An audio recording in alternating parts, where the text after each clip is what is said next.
Você já se auto-sabotou? Vive em relacionamentos complicados? Segue entre tapas e beijos com a sua família? Já esteve perdido em algum momento na sua carreira? Você não está sozinho. Em Psicologia Sincera, eu, Ana Luísa, e eu, Ana Tereza, vamos comentar os mais diversos assuntos do nosso cotidiano, sempre com uma opinião sincera. Pode ser que você se identifique ou não com as nossas análises e reflexões. Mas aí você vê se a carapuça serviu. Oi, gente! Temos uma notícia pra vocês antes do episódio começar. Você pode se tornar um apoiador do podcast e nos ajudar a manter a qualidade dos episódios, além de ter acesso a conteúdos exclusivos nossos. Você consegue tudo isso por meio do Padrim, que vai oferecer diferentes planos com um valor mensal pra pagar, e cada um desses planos vai ter um benefício específico pra vocês. Se você ficou interessado, acesse o www.padrim.com.br, procura o podcast Psicologia Sincera pra você saber mais. Então, bora pro episódio! E aí, gente, tudo bem? Bem-vindos a mais um episódio do Psicologia Sincera. E hoje a gente vai fazer aquele episódio sobre histórias que vocês mandam pra gente, a gente comenta sobre. Nós não temos muita criatividade, então nós batizamos de histórias dos ouvintes.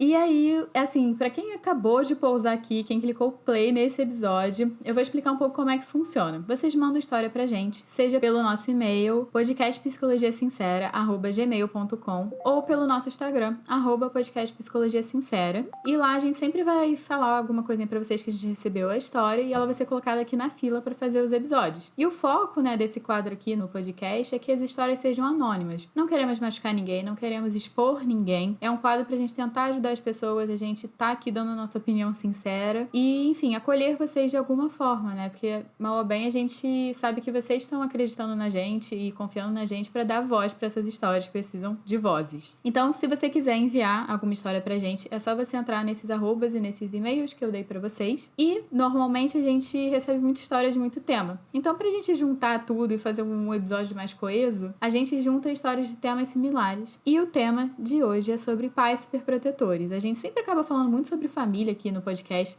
Vocês dão feedback pra gente, que vocês adoram ouvir falar sobre família também aqui. Então a gente não podia deixar de fazer esse episódio que a gente recebeu duas histórias. Que eu e a Luísa Malbé, a gente se identificou com a história, então, das duas, né? No caso. Então a gente não podia deixar de falar sobre pais superprotetores. Então a Ana Luísa vai ler a primeira história. Vamos lá, gente, que essa aqui vai ser babado, que tanto eu quanto a Ana Tereza, como ela falou, nos identificamos. Então saibam que a gente tá falando pra vocês e pra nós mais novas, né, Ana Tereza? Com certeza. Então vamos lá de primeira história. Minha mãe sempre foi super protetora. Nunca deixava eu ir a lugar algum sozinha. Sempre me levava ou pedia para os meus irmãos mais velhos levarem até eu fazer 18 anos e do dia pra noite eu tinha que ser independente. Agora eu tenho 19 e estou indo aos poucos, mas vivo com medo de me perder, passar mal na rua sozinha, então eu nunca vou para muito longe sozinha. Agora arrumei um emprego em outra cidade e fico só pensando em quando voltar pro presencial, como que vai ser, já que eu vou ter que ir de transporte público e pegar até metrô que eu nunca peguei sozinha. Clássico, né, Ana Tereza? Um clássico. E, querido ouvinte, você não está sozinha. Não é incomum que alguns pais com quem eu já trabalhei, quando eu trabalho com adolescente, muitas vezes você tem que conversar com os pais e tudo mais. E eu ouvi argumentos de pais no sentido de, mas minha filha não vai fazer isso agora, mas quando ela fizer 18 anos, ela faz. Só que a gente sabe que a banda não toca muito bem assim, até porque é esperado que a gente tenha 18 anos mais independência, mas que também a gente conquiste essa independência aos poucos. Exatamente. Então, você pré-adolescente, você começa já a sair com seus amigos, aí sai com seus pais, aí depois seus pais param de ir, ou seus pais te buscam, depois você começa a pegar transporte público. Enfim, é uma transição que você vai se sentindo mais confiante a cada passo, não de você não pode fazer nada para você pode fazer tudo, te vira, que eu não acho isso saudável. Com certeza, você tá falando e eu tô pensando aqui que maturidade, autonomia, independência não é algo que acontece do dia pra noite, né? Realmente é algo que você vai conquistando aos poucos. Eu fico imaginando como se fosse, imagina uma bolha, né, em volta da pessoa, tipo uma fronteira, assim. Você vai aumentando isso aos poucos, né, ao longo da adolescência, final da adolescência, início da vida adulta, que é mais ou menos onde essa ouvinte tá, né, 19 e pouco. Ainda tá na adolescência, mas assim, já tá nesse finalzinho pra caminhar pro início da vida jovem adulta. Realmente fica muito complicado, né, porque vai do 8 pro 80. Confiança, inclusive, que eu acho que é uma coisa que anda de mãos dadas com autonomia, independência, também é algo que a gente vai conquistando aos poucos, né? Tanto confiança na gente, confiança no mundo. E o que acontece muitas vezes com pais superprotetores, no caso você falou até só da sua mãe, né? Aí eu penso em algumas coisas. Primeiro que tem muito lugar onde a gente mora. Então, por exemplo, eu e a Ana Teresa vivemos no Rio de Janeiro. Rio de Janeiro é conhecido como uma cidade perigosa, violenta, dependendo de onde você anda, se você anda sozinho ou não, que horas você tá, em qual lugar. Então, assim, gente, a gente também não tá aqui num discurso que a proteção dos pais aos filhos não deve existir, né? Não é nesse sentido, principalmente levando em consideração o contexto e o lugar onde a gente mora. Só que o que acontece muitas vezes com pais superprotetores é que isso pode acabar passando uma impressão, uma crença, né, de que o mundo é ultra perigoso, né? E junto do mundo ser ultra perigoso, o filho ou a filha não é capaz, né, de lidar com o perigo do mundo. Então pode acabar criando essas duas crenças diferentes que se complementam e são perfeitas para criar, por exemplo, inclusive até uma ansiedade, né? De o mundo é muito perigoso, e dois, eu, no caso, ou você, quem tá ouvindo, né, ouvinte, não é capaz de lidar com isso, né? E aí quando você engole essas ideias, e aí de um dia pro outro, do nada, você tem que fingir que isso não existe, não, o mundo é tranquilo, vai lidar com o mundo, você é super capaz,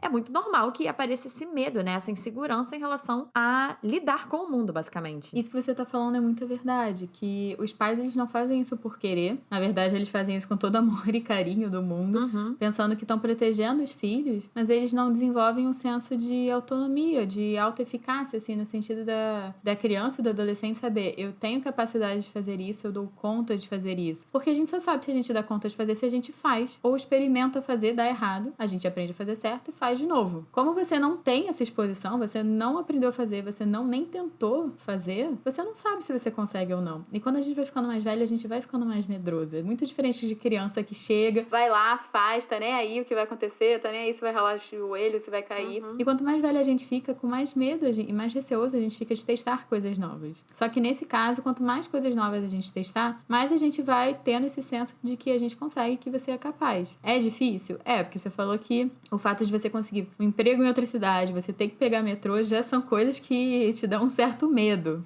Mas eu acho que são coisas que são super legais de você estar enfrentando. E que bom que você está enfrentando isso, porque talvez os seus pais não estimularam essa autonomia em você, e você vai ter que fazer esse papel agora. Exatamente, estimular, né, a própria autonomia. Você falou uma coisa agora e me veio, eu não sei se vai fazer sentido pra quem tá ouvindo e pra você, Ana Teresa, mas eu pensei assim, realmente, né, criança é meio que um bicho destemido, né, quer fazer absolutamente tudo, mas porque realmente a gente ainda não desenvolveu esse senso até de raciocínio mesmo, de conseguir discriminar o que é perigoso, o que não é. Isso é super interessante, que eu gosto de neurociência, acabou que eu não estudo tanto sobre isso atualmente, mas já estudei muito durante a faculdade, e é porque os nossos cérebros ainda estão em desenvolvimento, e a última parte do nosso cérebro que é desenvolvida é o córtex pré-frontal, que teoricamente ele é aquela parte do nosso cérebro que diz faça, não faça.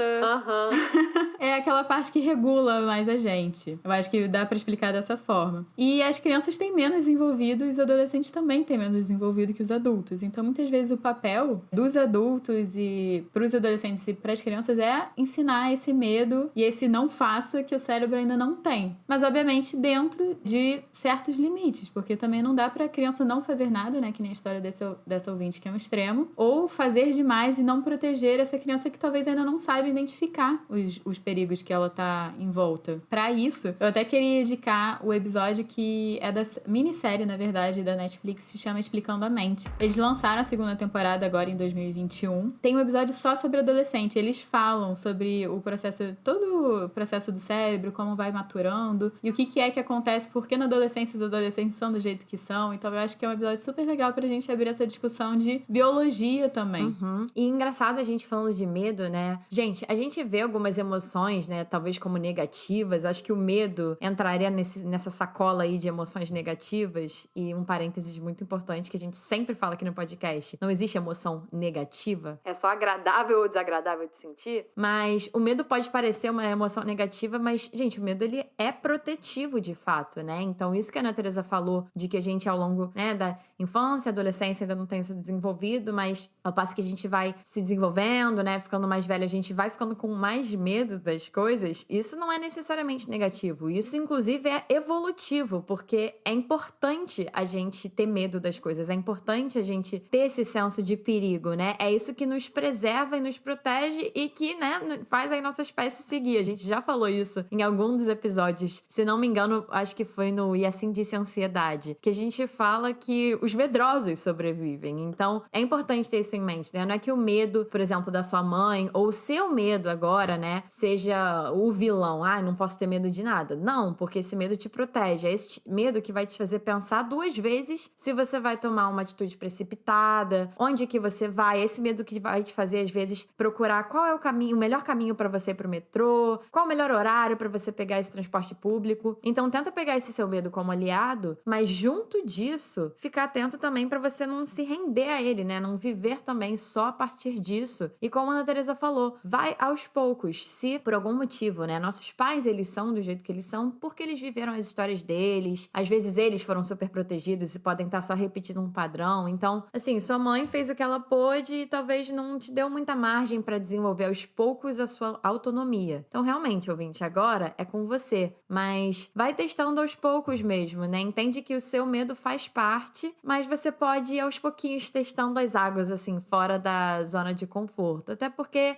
é muito clichê isso, gente, mas a vida, ela acontece de fato fora da zona de conforto, né? E a gente deixa de viver muitas coisas e perde muitas oportunidades ficando na zona de conforto. Você até falou de arrumar um emprego e eu tô pensando aqui, Ana Teresa sabe, quantos estágios eu deixei de fazer na faculdade porque eu tava na minha zona de conforto, porque muitas vezes eram longe de onde eu morava, e eu também não desenvolvi muito essa autonomia ao longo da minha adolescência, né? Eu tive que, como você ouvinte, ir desenvolvendo sozinha. E não é fácil não, assim, dá muito medo em muitos momentos, né? Pelo que eu falei lá no início. A gente, às vezes, acaba aprendendo sem querer que a gente não é capaz de lidar com essas coisas. Mas você é muito capaz. Agora é só ir aos pouquinhos desenvolvendo isso em você. Concordo demais com o que a Ana Luísa falou. Eu me identifico com a sua história do fato de ter uma mãe super protetora, só que eu fui pro outro extremo do que acontece com pais super protetores. Nossa, a gente tá falando sim. de uma versão. É. E outra versão é que pais muito controladores, eles ensinam os filhos a ser ótimos mentirosos pra eles. Infelizmente, eu tô nesse extremo.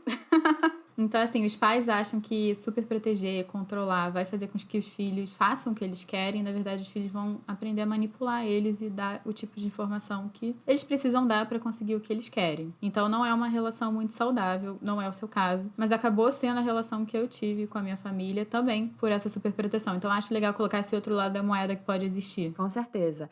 Tem muitos vieses, né, em que isso pode acontecer, né? Realmente, pode ir pra um lado de o filho, né, ou a filha ficar muito realmente numa bolha, às vezes até desenvolver algum tipo de ansiedade, porque a gente sabe que a ansiedade está muito ligada a medo, muito ligada à insegurança, muito ligada a controle. Então pode ir pra esse lado, mas também pode ir pra um lado, e até falando com nossos ouvintes, se eles existirem, né, que têm filhos, isso que a Ana Teresa falou é uma realidade, né? Às vezes essa superproteção dos pais pode ir pro lado contrário do que eles querem, né?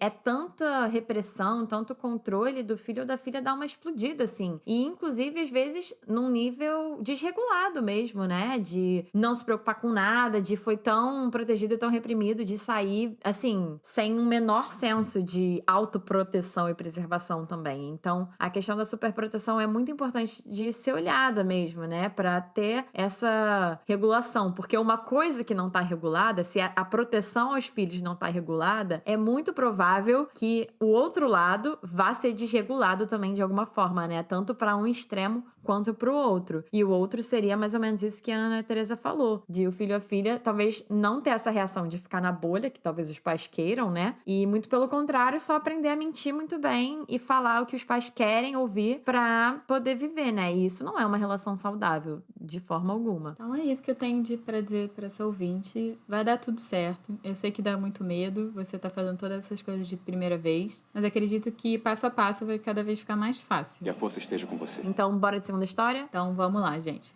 Segunda história.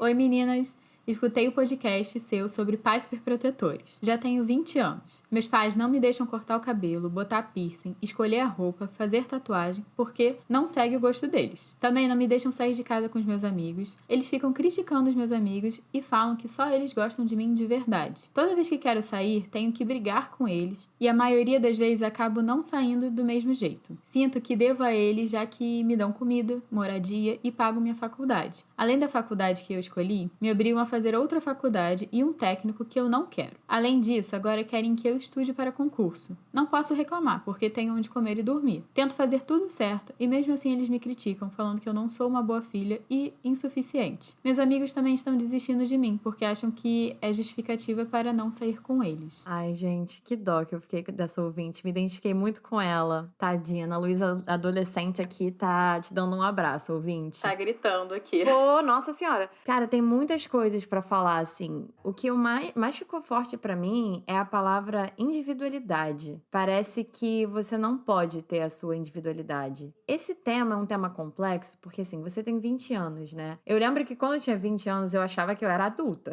Rio não é. 20 anos não é. Só que ao mesmo tempo, 20 anos também não é criança. Então eu acho que é uma fase complexa, porque ao mesmo tempo que você ainda depende, né, e financeiramente dos seus pais e tal, mas você também não é uma criança, você já é sua própria pessoa. Então essa é a fase geralmente em que a gente tá começando a entender quem a gente é, o que a gente gosta e construir mesmo a nossa individualidade, porque, gente, assim, acho que cada pessoa e cada psicólogo, inclusive, pode ter a sua visão do que é uma família, né? Mas eu vejo muito a família como indivíduos que compartilham coisas. E aí, se a gente for entrar nessas coisas, a gente vai fazer um episódio inteiro sobre isso. A gente, inclusive, já fez outros episódios sobre família. Mas eu digo... Tem a questão do laço sanguíneo, né?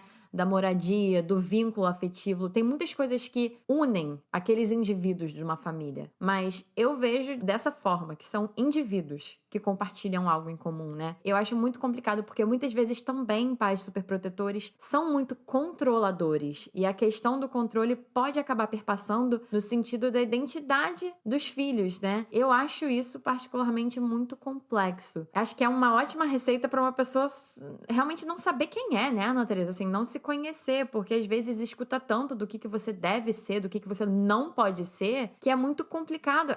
Todo mundo passa por um processo de entender quem é, né, como indivíduo, o que eu gosto, o que eu não gosto, como que eu gosto de me vestir, quem que eu sou, né? E quando você tá nesse processo, que é mais ou menos a idade que essa ouvinte tá, quando você tá nesse processo e tá sendo bombardeado de tantas coisas que você não pode ser, que você não pode fazer, não sei se você se sente dessa forma, ouvinte, mas me vem uma coisa de tipo, cara, eu fico meio dividida, assim, sabe? Entre quem eu sou e quem eu deveria ser. E isso é muito complexo. Você tá falando sobre isso e bate, assim, com um pouco com a frase que mais me marcou nessa história, que é: eu tento fazer tudo certo e mesmo assim eles me criticam. Uhum. I got a bad feeling about this. E isso pra mim, assim, é o que mais resume, porque, ouvinte, eu sei que é muito difícil você não agradar os seus pais, eu sei que você quer agradar eles. Muitas vezes, inconscientemente, a gente associa que a gente só vai ter afeto e carinho dos nossos pais se a gente fizer o que eles querem. Uhum. Só que a gente sabe que não é assim que as coisas funcionam, não é assim que vai ser saudável pra relação funcionar. Então, seus pais estão presos na visão deles do que eles querem pra você e o que eles acham melhor pra você. Só que você não participa dessas decisões. Então,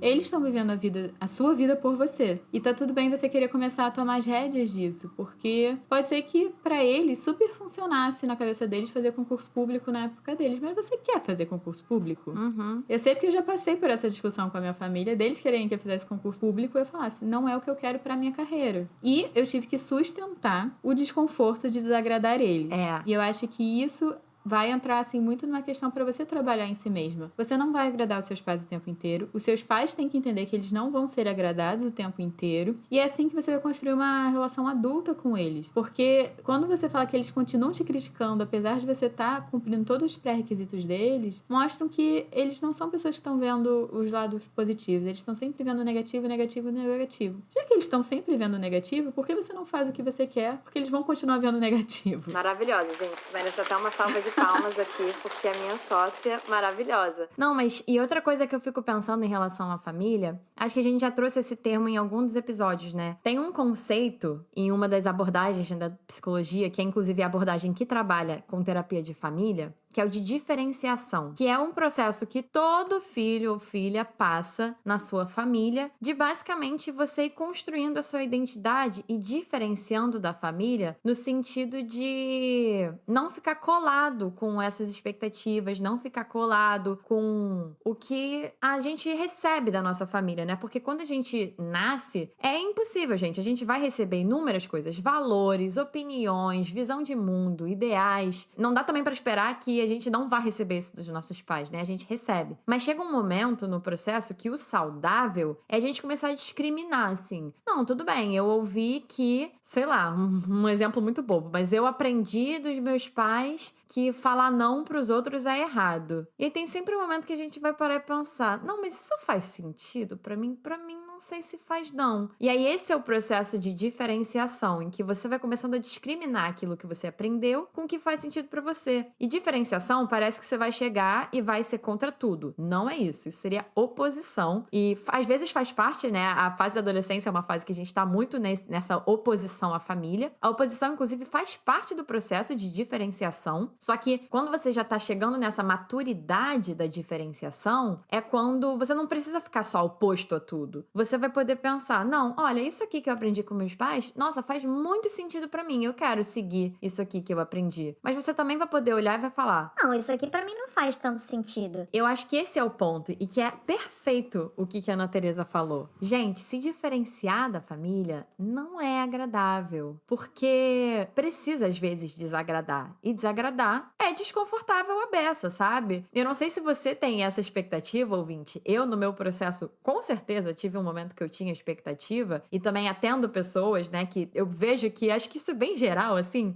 que quando a gente começa a viver a nossa vida pela gente, a gente pode esperar que quem tá em volta, principalmente os nossos pais, né, no seu caso, entendam. Ah, não, tudo bem, agora entendi. Ela tá se diferenciando, ela tá chegando à conclusão que a vida é dela, que ela tem que viver a vida dela a partir do referencial dela. Tudo ótimo. Não. Então, junto de você entender que os seus pais, da forma deles, vão entender que você não tá suprindo, você não tá aqui nessa vida pra suprir as expectativas dele, também faz parte do seu processo quebrar as suas expectativas de que eles às vezes te aceitem incondicionalmente, de que eles se agradem com você, sendo quem você é, e muitas vezes isso vai contra o que eles querem, e principalmente você aceitar talvez uma expectativa que eu não sei se é o caso, mas de que seja um processo confortável, porque isso aí, eu e a Ana Teresa, a gente tá aqui pra falar No Psicologia Sincera, que não é agradável. Muitas vezes parte do processo de se diferenciar da sua família, né, de construir sua própria identidade e viver a partir dela, é você passar pelo desconforto de desagradar pessoas que você não gostaria de desagradar. Mas aí cabe a você ter a escolha do que você prefere sentir de desagrado, assim. Você prefere ficar no desconforto de ficar sendo criticada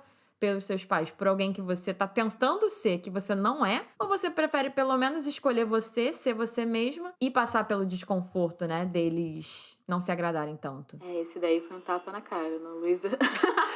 gente, é porque eu já recebi esse tapa na cara na minha terapia, então eu tô só repassando a palavra. Que ela vai me falando aqui, eu tô pensando, começando a imaginar um pouco ela, né? Que todas essas histórias eu tento imaginar um pouco como é ela, como é que é a dinâmica de como ela se comporta e tudo mais. Porque a gente entende na psicologia que a gente tem comportamentos que mantêm a gente na mesma situação. Porque se fosse simplesmente ter um problema, mudar o comportamento e sair, a gente não iria pra terapia, né? Exatamente. Então, eu fiquei pensando aqui, né, que o que é que ela acredita, essa ouvinte, que vai acontecer se ela desagradar os pais? Porque é muito comum a gente achar que as pessoas não vão gostar mais da gente quando a gente desagradar os outros, que as pessoas não vão querer mais ser nossos amigos, as pessoas não vão querer mais a gente por perto, porque quando a gente é boazinha, todo mundo quer a gente por perto. Uhum.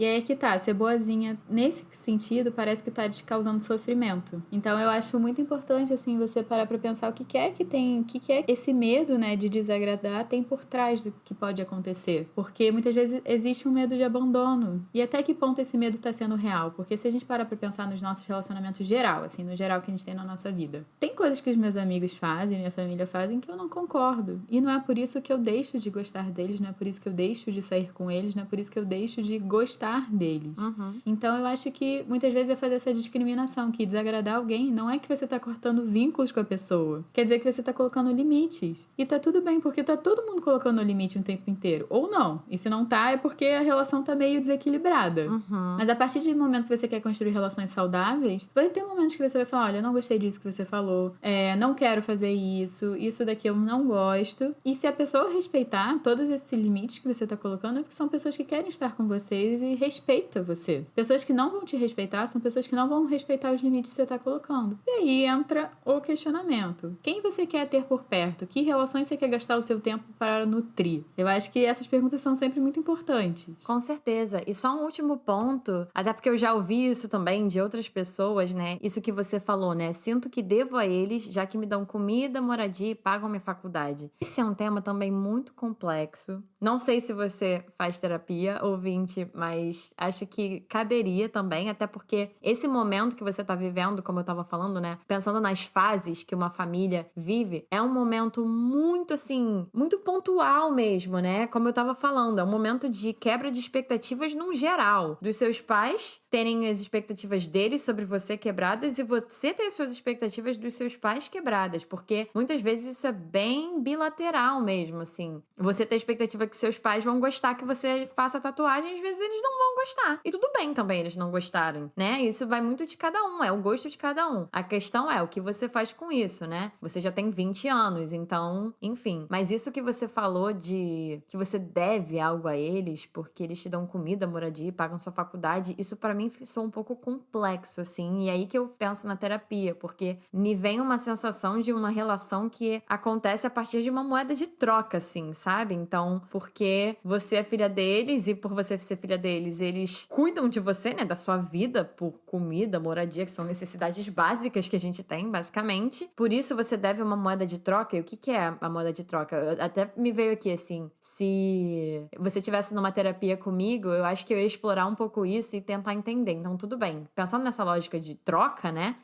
O que eles estão te dando é comida, moradia, sei lá, sua faculdade. O que você tá dando em troca pra eles nessa relação? Que claramente você tá falando que deve alguma coisa pra eles. O que você tá dando em troca? Me parece... Eu faria uma fantasia que pode ser, assim, você, né? A sua identidade. Me vem essa coisa muito forte de identidade. É muito pesado você viver numa lógica, numa relação com seus pais, de uma troca, né? De que você deve algo a eles, sei lá, deve sua vida a eles, porque eles estão te proporcionando suas necessidades básicas, no caso, né? Eu acho isso bem complicado. Eu também achei bem complicada essa frase, porque me parece que ela é ingrata se ela não fizer o que os pais querem, por causa dessa moeda de troca. Uhum. E eu acho que uma coisa não anula a outra, no sentido de você pode dizer não para os seus pais e você ainda pode ser muito grata por tudo que eles fizeram por você.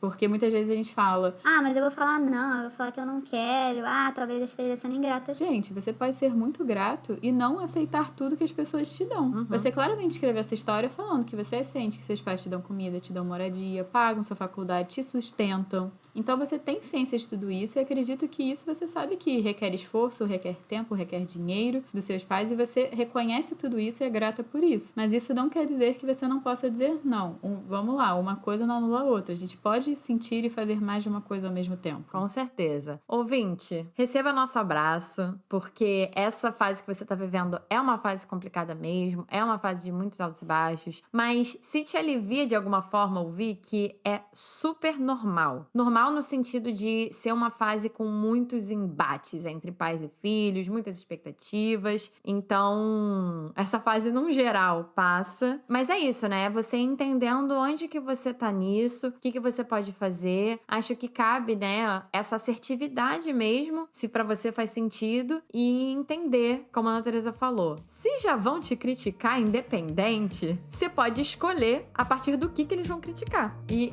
É isso. Então, se vocês gostaram do episódio de hoje, vai lá comentar no nosso Instagram, no @podcast Psicologia Sincera. A gente ama receber mensagens de vocês. Lá tem a capinha dos episódios pra vocês comentarem, darem sugestão. A gente adora. E se vocês gostaram desse episódio, compartilha aí nas suas redes sociais. Marca lá, gente, ó, tô ouvindo vocês. E também classifique esse episódio na sua plataforma de áudio. Salva aí pra você receber as notificações quando sair novos episódios. Sai toda semana. Então, fica aí por dentro de tudo que tá saindo. A gente fala sobre muitos temas dentro da psicologia. E além do Instagram do nosso podcast, você também pode me achar no @AnaTeresaCavalcante, que lá tem um pouco da minha vida pessoal, profissional, e vocês também podem achar na Luísa. no @psicóloga Ana Luísa Braz. E, gente, todos esses links, todas essas informações vão estar aqui embaixo, na descrição do episódio, assim como o link pro Padrim. O Padrim é uma plataforma de financiamento coletivo que a gente tá fazendo, que por meio de diferentes planos, vocês recebem benefícios específicos de acordo com cada plano. Então, Então, tem planos para todos os bolsos e em um deles vocês têm uma chamada mensal com a gente pra gente conversar sobre o tema que vocês quiserem da psicologia. Vocês podem tirar as dúvidas de vocês sobre algum episódio. Vocês podem perguntar sobre outros temas, né, que a gente ainda não falou e eu e a Ana Teresa respondemos de acordo com o que a gente sabe e pode, obviamente. E é realmente um espaço, né, nessa chamada de 1h30 com a gente pra vocês falarem com a gente do que vocês quiserem. Então, esse link também vai estar aqui embaixo do www.padrim.com.br/podcast Psicologia Sincera e nos vemos no próximo episódio. Um beijo!